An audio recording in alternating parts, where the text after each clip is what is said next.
Suprabhat and welcome back to my channel. I am Nikita and I am preparing for judiciary from my home. I hope all of you are doing very good in life और सबका preparation बहुत अच्छा चल रहा होगा, I am sure. तो सुबह सुबह मैं उठ गई थी लगभग 5:30 को and then I decided to go for morning walk because प्रकृति का स्पर्श भी बहुत ज़रूरी है इस भागम दौड़ वाली ज़िंदगी में शांत रहने के लिए। तो उसके बाद मैं आ गई लगभग 6 बजे एंड देन मैंने एज़ यूजुअल अपना बेड ठीक किया। उसके बाद मैंने अपना डेस्क ठीक किया एंड देन ये जो मेरे सारे टेबल पे छोटे छोटे सारे नहीं, 2 ही है छोटे छोटे जो फ्रेंड्स है, मेरे बडीज़ है, ये मेरे स्ट्रगल को महसूस कर रहे हैं और बहुत सामने से देख रहे हैं।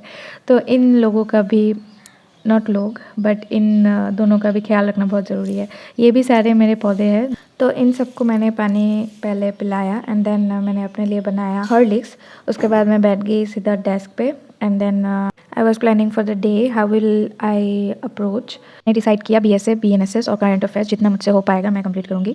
तो 6:28 को मैं बैठ गई पूरा प्रॉपर। 6:30 से 8:30 तक का मेरा फर्स्ट स्लॉट मैंने डिसाइड किया और यहाँ पे मैंने किया BSA बिकॉज BSA बहुत दिनों से मेरा चल रहा है और अभी मुझे कुछ भी करके ख़त्म करना है। वैसे फर्स्ट पार्ट मेरा कंप्लीट हो रखा था बहुत पहले बट सेकंड पार्ट मेरा बाकी था, तो इसलिए मैंने कंप्लीट किया। किसी ने मुझे कमेंट में पूछा था कि बुक लिस्ट के बारे में, आप कौन से बुक फॉलो कर रहे हो और कौन सा सोर्सेज फॉलो कर रहे हो, तो इसके ऊपर मैंने ना एक वीडियो बना रखा है। तो अगर आपने नहीं देखा है तो you can watch it out और तब भी अगर कुछ आपको दिक्कत आए then please comment down, I will suggest and I will help it out. तो यहाँ पे मैं पढ़ रही थी burden of proof, onus of proof, ये वाला पार्ट जो कि मेरा रह गया था, तो यही मैं रिवाइज़ कर रही थी। और मतलब रिवाइज एज इन जो मैंने LLB के टाइम पे किया था, उसके बाद मैंने इतनी अच्छी तरीके से इसको रिवाइज़ नहीं किया इस पार्ट को, क्योंकि लास्ट वाला पार्ट हम वैसे ही इग्नोर ही करते हैं हमेशा, बट नहीं करना चाहिए, ये बहुत इंपॉर्टेंट पार्ट है। तो यही मैं कर रही थी। तो मुझे ना किसी ने बोला था मेरे लॉ स्कूल में कि अपने आंसर्स में ना लीगल मैगजीम्स और लीगल वर्ड्स यूज़ करना बहुत ही ज़्यादा इंपॉर्टेंट है। और ये हम लोग भी सोचते हैं कई बार कि लीगल मैगजीम्स बहुत ही ज़्यादा इंपॉर्टेंट है। Yes, no doubt it's important but it's not that necessary कि आपको करना ही है। मतलब कि जो सारे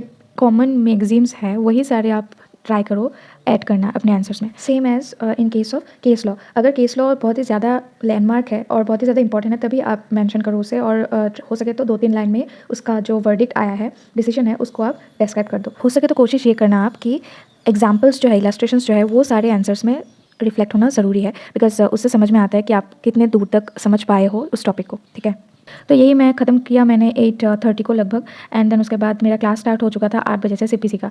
तो मैंने सोचा कि मैं 8:30 बजे से ज्वाइन कर लूँगी।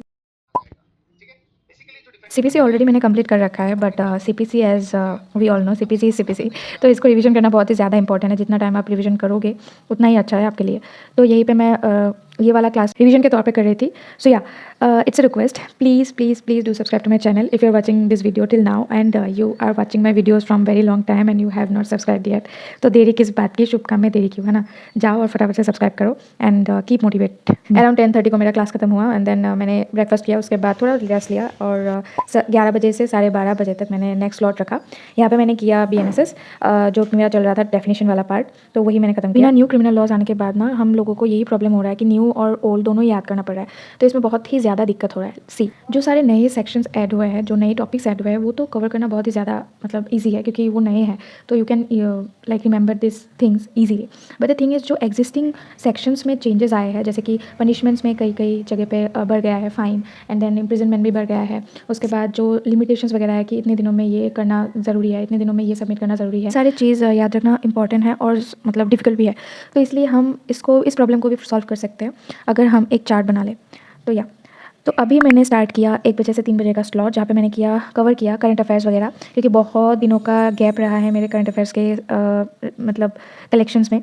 तो इसलिए मैंने सोचा कि यार करंट अफेयर्स जितना हो पाएगा मुझसे मैं कंप्लीट करने की कोशिश करूँगी। If you want to know from where I am like collecting the current affairs वाला थिंग, तो comment down, I will let you know.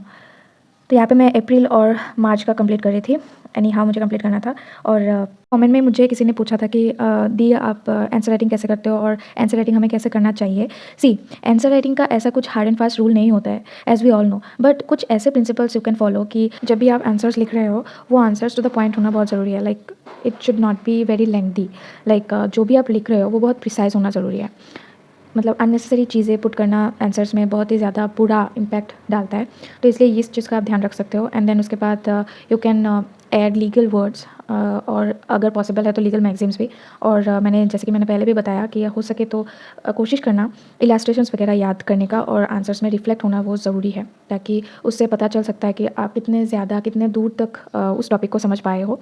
तो ये सारे थिंग्स आप फॉलो कर सकते हो। यहाँ पे मैं जो सारे करंट अफेयर्स के बहुत ही ज़्यादा इंपॉर्टेंट मुझे लग रहे थे टॉपिक्स वगैरह, वही मैं नोट डाउन कर रही थी, बिकॉज सब कुछ नोट डाउन करना इतना ज़रूरी नहीं होता। लिखना is not that important, but याद रखना इज़ इम्पॉर्टेंट। तो यस, मतलब लिखने से याद रहता है, बट इतना सारा लिख के भी कुछ फ़ायदा नहीं है ना, सब कुछ तो इम्पॉर्टेंट नहीं होता है। तो आपके हिसाब से जो जो आपको इम्पॉर्टेंट लगता है वही सब आप नोट डाउन करो और उसको रिवाइज़ करते रहो और हाईलाइट वगैरह करते रहो कि आपको याद रहे, की वर्ड्स ऐसे कुछ निकाल लो उस टॉपिक से कि आपको जब आप क्वेश्चन देखोगे उस टॉपिक से तो आपको फटाक से याद आ जाएगा। पिक्टोग्राफिक मेमोरी एक बना के रखो, तो आई थिंक ये आपको हेल्प कर सकता है। तो यही मैं कर रही थी और बहुत ही ज़्यादा बहुत ज़्यादा मतलब एक बार में ही मैंने अप्रैल और मार्च का पूरा ख़त्म कर लिया। तो ये पे मैं बहुत ज़्यादा मतलब इतना ज़्यादा लैपटॉप देखते देखते ना सर घूम रहा था मेरा, तो इसलिए मैंने थोड़ा सा रेस्ट ले लिया। उसके बाद मैंने सोचा कि थोड़ा रीजनिंग कर लेती हूँ, बिकॉज बहुत दिनों से रीजनिंग नहीं किया था, तो इसलिए रीजनिंग भी थोड़ा बहुत कर लिया। यहाँ पे मैं सिटिंग अरेंजमेंट कर रही थी। हमारे कोचिंग इंस्टीट्यूट से प्रोवाइड किया जाता है, जो सारे प्रैक्टिस क्वेश्चंस होते हैं वही सारे हम प्रैक्टिस करते हैं। तो यहीं पे मैं वही कर रही थी। एंड देन रीजनिंग में इतना कुछ प्रॉब्लम मुझे नहीं आता है, बट मुझे एप्टीट्यूड में बहुत ज़्यादा प्रॉब्लम आता है। मैथ्स वगैरह जो होता है बेसिकली उसमें मुझे प्रॉब्लम आता है, बिकॉज बचपन से मेरा मैथ्स इतना अच्छा नहीं रहा है तो यही प्रॉब्लम है।